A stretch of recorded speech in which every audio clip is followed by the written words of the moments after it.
morning! Good morning mga tropa. Day 24 na ng pag-bike natin.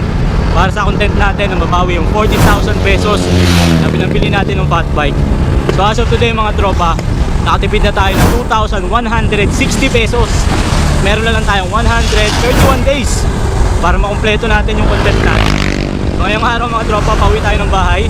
Schedule natin pang gabi tayo. So pumasok tayo kagabi, alas 10. Ngayon uwi naman tayo ng maga. Ganda ng araw mga tropa. Tara, samahan nyo ako. Let's go! Let's go! Medyo magiging maiksi yung ano natin ngayon tropa, video natin. Dahil malalobat na. Hindi ko na charge tong GoPro. So ngayong araw mga tropa, 124 days na natin. Dapat 25 na. Kaso kahapon, sa di inaasahang pangyayari, naplatan tayo. Kaya umuwi ulit tayo ng bahay. Bad trip!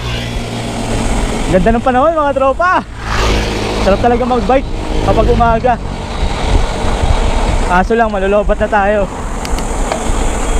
So maraming salamat nga po pala sa mga tropa natin na sumusuporta sa page natin, sa Buti pa si Tonton TV.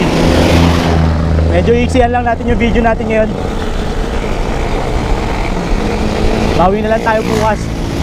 Marami pa sana tayong gagawin ngayong araw eh. Kasi gusto ko sanang bumili ng pandesal, tapos pakita sa inyo, kakain ako sa bukid.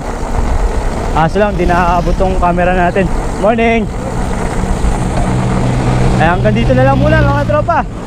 Ride safe sa ating lahat. Hanggang bukas, magbabike ulit tayo. Basta wag lang uulan. Buti pa si Tonton, nagbabike na. Peace! Bye-bye!